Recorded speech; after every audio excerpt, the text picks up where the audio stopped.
बंधु वर्धमान स्वामी के शासन में हम सही विराजते हैं। तीर्थंकर जिनेन्द्र की पीयूष देशना जिनेन्द्र वाणी मनीषियों जगत कल्याणी है।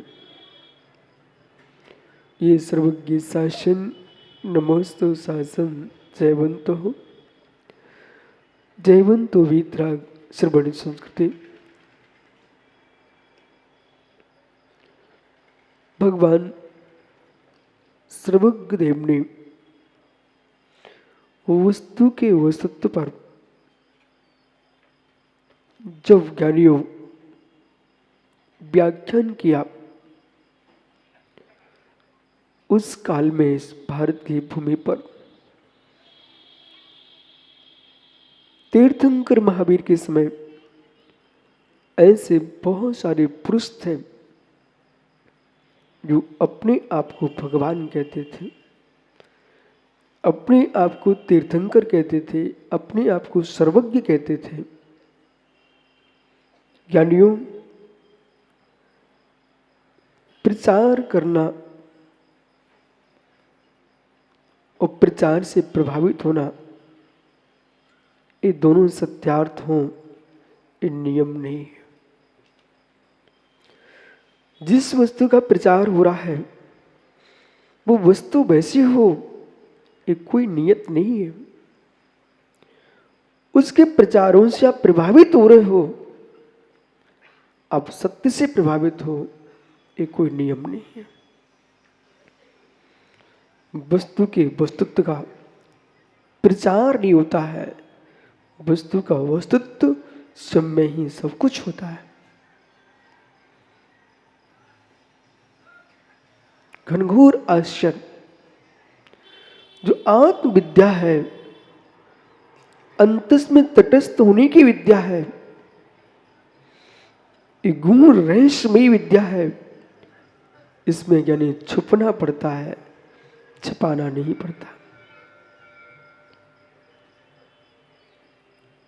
ऐसी अलौकिक विद्या की व्याख्या तीर्थंकर क्षत्रियों ने की है। तीर्थंकर क्षत्रियों ने की है। मित्र, जब भूतार्थ का बोध होता है, वे जीव धन्य है जिनको मृत्यु के पहले हो जाए, वे भी धन्य है मृत्यु के मध्य में हो जाए, पर वे भी धन्य नहीं है मृत्यु के नजदीक में हो जाए। वे धिक्कारने योग्य हैं जिनको अंतिम श्वास में भी सत्य का बोध नहीं होता। कथनचित वे भी श्रेष्ठ है, भले स्वयं नरक जा रहे हों और नरक जाने के पहले यूं कह रहे हों, अहो मित्र, जो मैंने किया है वैसा कोई मत करना।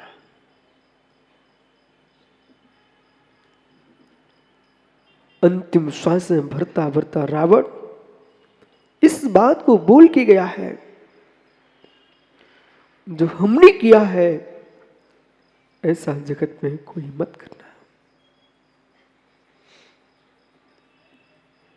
इसलिए लंकेश का दहन नहीं करो, कर सको तो लंकेश की राक्षसी वृत्ति का दहन करो।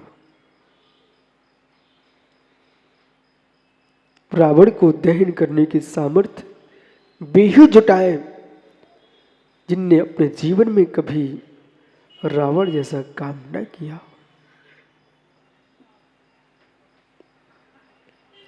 जब स्वयं आपने जगत की नारियों को निहार लिया है, तो तुमको अधिकार किसने दिया कि तुम रावण के पुतले को जलाने जाओ?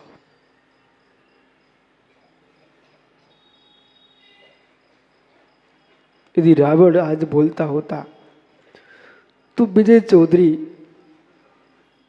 ताली लगाने वाले का हाथ पकड़ लेता, मित्र ठहरो, एक कथा सुनाता हूं। बोले मित्र ठहरो, पहले मेरी कथा सुनो, फिर दिए सलाई छुआना मेरे। रबजन भैया, एक डाकू को फांसी की सजा हो रही थी। फांसी से सजा के पूर्व उसकी आंतरिक इच्छा पूछी जाती है। अंतिम इच्छा क्या है, अंतिम भावना क्या है, ये प्राय करके संपूर्ण देशों में है कि जिसकी फांसी की सजा है उसकी अंतिम इच्छा क्या है। शिवांशु, बेटा डाकू को फांसी होने वाली है, उसको सम्राट ने पूछा आपकी अंतिम भावना क्या, व्यक्त कीजिए, अब तुमको मरना है।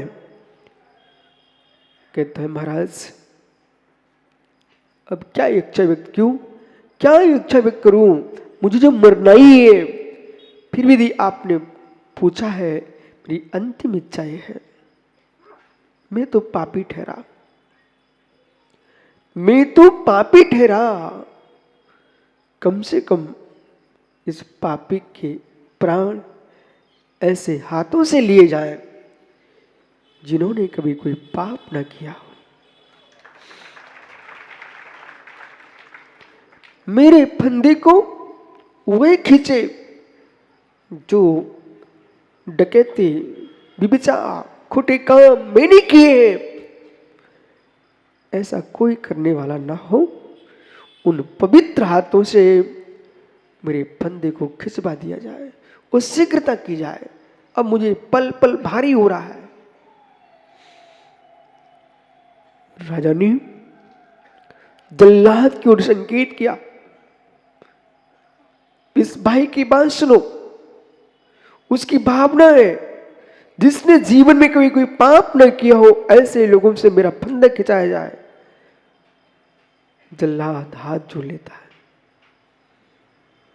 महाराज अंतिम श्वास में इसके ऐसे भाव भर रहे हैं, मैं इसके फंदे को नहीं खींच सकता हूं। लेकिन क्यों? स्वामी क्षमा करना, ये प्रचारित डाकू है, ये प्रचारित डाकू है, पर मैं बिना प्रचार का डाकू हूं।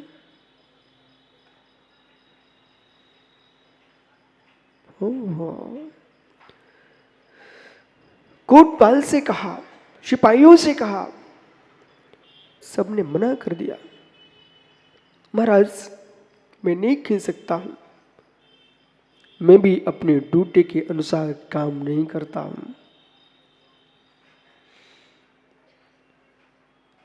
सेनापति से कहा, सेनापति भी हाथ जोड़ लेता है। अंत में ज्ञानियों, राजपुरोहित, राजगुरु, राजपुरोहित से कहा गया, आपसे बड़ा हमारे नगर में धर्मात्मा कौन हो सकता है, इसके फंदे को आप खींच दीजिए। राजपुरोहित प्रवीण हासन हाथ जोड़ लेते हैं, महाराज पेट और पेटी संसार में दो बहुत खोटे हैं। सुब्रत सागर आज अभी सुबह एक बाल लिख कर रहा था, महाराज जी एक भिखारी की मृत्यु हुई, और भिखारी की मृत्यु के बाद उसकी झोपड़ी में थैले में लाखों के पैसे निकले।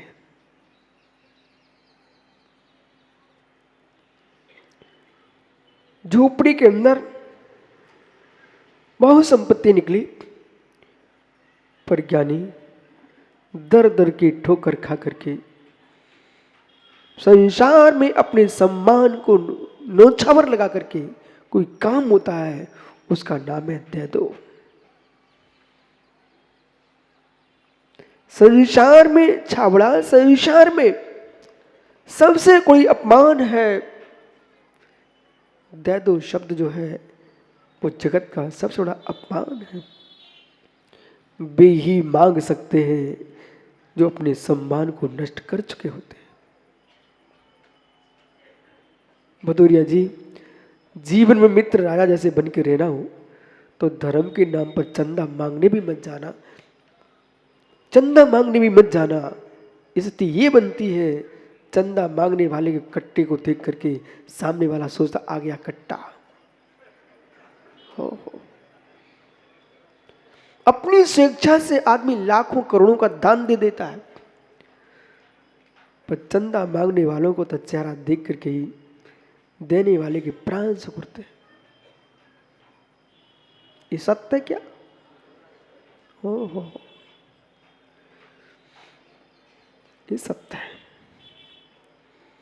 जीवन में कहीं मांगना मत। ग्रस्त हो इतना अपने पास रखना कि बेटे से मांगना ना पड़े। तो साधु हो इतने निष्प्रिय रहना, कभी किसी सेठ के हाथ ना फैलाना पड़े, जोड़ना ना पड़े। बेचारे साधु दीन हो चुके हैं, दरिद्री हो चुके हैं, तो साधु बन के भी मठ मंदिरों के नाम पर पैसा मांगते हैं। उनने साधुता को मित्र खुटिया पे टांग दिया है, खुटिया पे टांग दिया।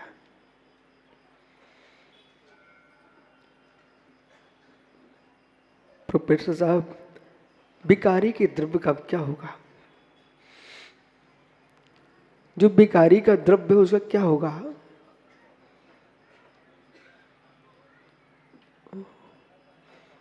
कोई है ही नहीं, शासन ले जाएगा। और आश्चर्य, ऐसे ऐसे लोग इस वसुंधरा पर हो चुके चले गए, जिनने गांव गांव में करोड़ों हजारों करोड़ों का द्रव्य संग्रह किया और अंतिम श्वास निकल गई, कुछ नहीं कर पाए। लगता ऐसा है जितने साधु संत मंदिर ट्रस्टों के नाम पर संग्रह कर रहे हैं, वो ट्रस्टियों के पूर्व भव के ऋणी होंगे, वो सो उनको इकट्ठा करके दे के जाएंगे। कुन्नू भाई, यदि विचार हो तो खड़े हो जाओ, हो जाओ खड़े। बेटा, जीवन में कभी भीख मत मांगना। तुम भिख मंगे के बेटे नहीं हो, नहीं तो बल्लू का नाम मत डुबा देना। भीख मांगोगे मठ मंदिर के नाम पर तो कल्लो कारो सर्ग। साधु जीवन में कहीं दया दो शब्द प्रयोग नहीं करेंगे। मात्र समाज का लेना बेटा, आहार भर लेना, आहार भर लेना। बाकी की ये विचार करके मत चलना कि मुझे ऐसा काम करना है इसलिए कुछ सिक्का चाहिए। बेटा, निर्गंतता का सिक्का जमाना है तो सिक्के से दूर रहना। ये अनुमोदना जो है आपके नंगे होने की नहीं बेटा, ये अयाचक वृत्ति के लिए अनुमोदना की लोगों ने। बैठ जाओ। भिखारी के पैसे का क्या होगा? आप विजय भैया, बेटा सुन रहा है कि नहीं?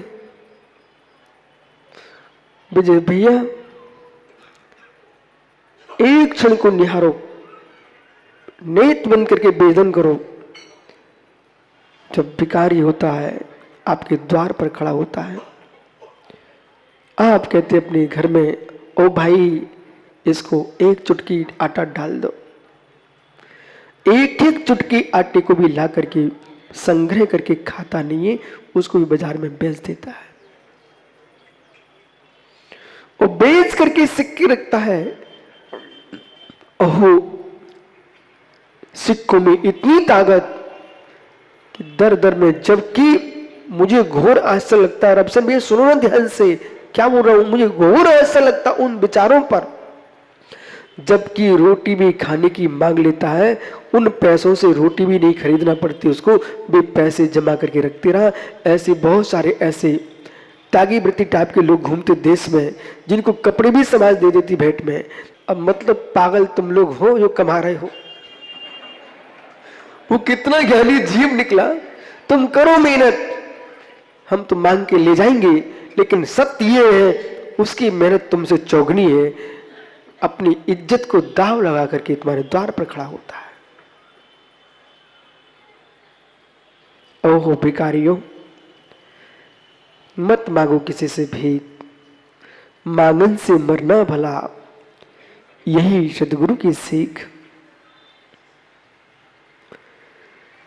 ग्रस्त हो तो इतना द्रव्य अपने पास रखना भदौरिया जी, मित्र बेटे से मांगना ना पड़े। आप विश्वास मानो, वो छोटा है, आप जब तक देते रहे तुम्हारे पैर छूता है। और वृद्ध पिता ने एक दिन भी मांग लिया तो मेरे मित्र अंगारे की लालमा कमजोर पड़ जाएगी जो बेटे की आंखों की लालमा होती है। कभी ऐसा मत करना, इतनी भोली मत बन जाना कि सब कुछ सौंप देना, अपन बच्चे से लेते रहेंगे। नहीं दे पाते। पिता पूरी आस्था से बेटे को सर्वस्व सौंप देता है, माँ सब कुछ दे देती है, पर बेटा 5 रुपए देने के लिए भी उसका मन तड़पता है। क्यों दूं, क्यों दूं? ग्रस्त बनना तो अपने पास कुछ रखना, और साधु बनना अपने पास कुछ भी मत रखना। पर भोलानाथ वो डाकू कहता है, महाराज शीघ्रता करो ना,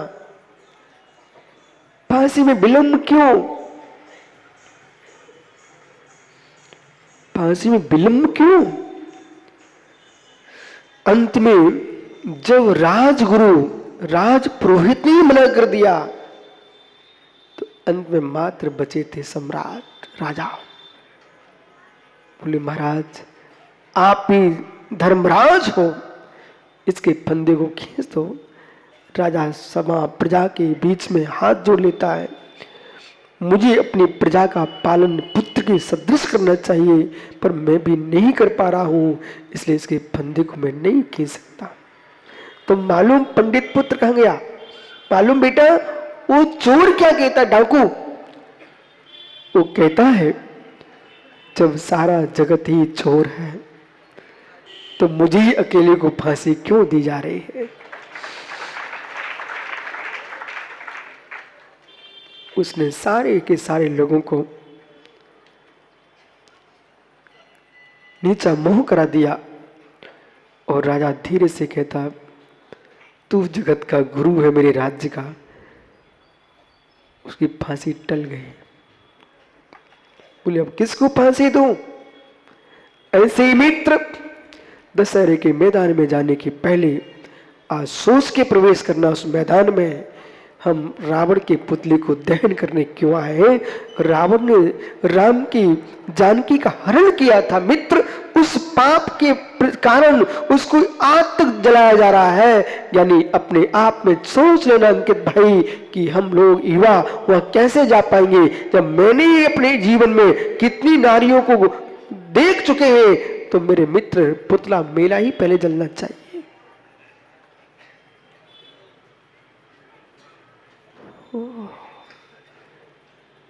भीतर के रावण का दहन करो, अहंकार के रावण का दहन करो, विकारों के रावण का दहन करो। क्या हो गया आप सबको? क्या हुआ ज्ञानी? सत्य का श्रवण कर रहे हो ज्ञानी। वो शुभ घड़ी कब आएगी जब सत्य का आचरण करेगा ज्ञानी?